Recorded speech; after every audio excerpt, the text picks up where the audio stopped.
Assalamualaikum warahmatullahi wabarakatuh. Perkenalkan, nama saya Desiat Nasahai dari kelas 10 TKJ 2. Saya di sini akan menjelaskan sejarah tentang proklamasi. Proklamasi Kemerdekaan Indonesia dilaksanakan pada hari Jumat 17 Agustus 1945 tahun Masehi atau tanggal 17 Agustus 2605 menurut tahunan Jepang, yang dibacakan oleh Soekarno dengan didampingi oleh Dr. Andes Muhammad Hatta, bertempat di Jalan Pegangsaan Timbul 56, Jakarta Pusat. Sejarah proklamasi kemerdekaan Republik Indonesia bisa dikatakan cukup panjang. Namun pada akhirnya sejarah proklamasi kemerdekaan Republik Indonesia terbagi menjadi 3 bagian penting. Bagian pertama menjelaskan pertemuan di Dalat. Bagian kedua menjelaskan pertemuan Hatta dengan Jenderal Mayor Nishimura dan Laksamana Muda Maeda. Dan bagian ketiga peristiwa Rengas Dengklok.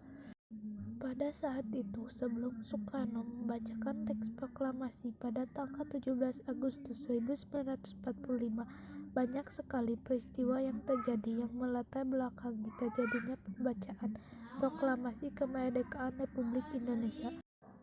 Salah satu peristiwa tersebut adalah dijatuhkannya bom di kota Hiroshima di tanggal 6 Agustus 1945 dan tanggal 9 Agustus 1945 di kota Nagasaki. Semua bom tersebut dijatuhkan di Amerika dengan tujuan Jepang menyerah kepada Amerika Serikat. Pada momen kekosongan kekuasaan inilah Indonesia tidak menyia-nyiakan kesempatan untuk memproklamasikan kemerdekaannya.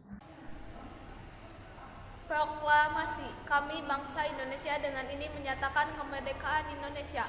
Hal-hal yang mengenai pemindahan kekuasaan dan lain-lain diselenggarakan dengan cara seksama dan dalam tempo yang sesingkat-singkatnya. Jakarta, 17 Agustus 1945, atas nama bangsa Indonesia, Soekarno-Hatta.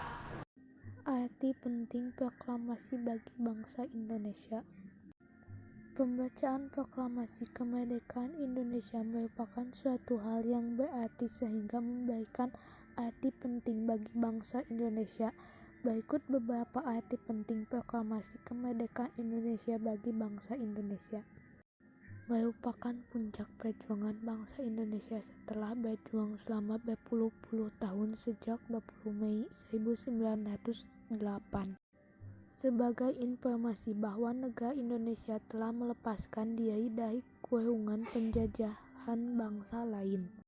Sebagai titik balik untuk mencapai tujuan nasional bangsa dan sebagai titik awal lahirnya Negara Kesatuan Republik Indonesia NKRI. Sebagai titik awal penghentian segala bentuk penjajahan yang terjadi di Indonesia. Merupakan sumber hukum bagi pembentukan NKRI, Negara Kesatuan Republik Indonesia, dari Miangas sampai Rote dan dari Sabang sampai Merauke. Sebagai titik awal landasan cita-cita negara Indonesia, karena cita-cita bangsa dan negara Indonesia tercantum di dalam pembukaan UUD 1945. Dijadikan sebagai alat hukum internasional untuk menyatakan kepada rakyat dan seluruh dunia bahwa bangsa dan negara Indonesia sudah lepas dari jajahan dan sudah memegang hak kemerdekaan. Sekian penjelasan video dari saya, semoga bermanfaat. Mohon maaf bila ada kesalahan. Wassalamualaikum warahmatullahi wabarakatuh.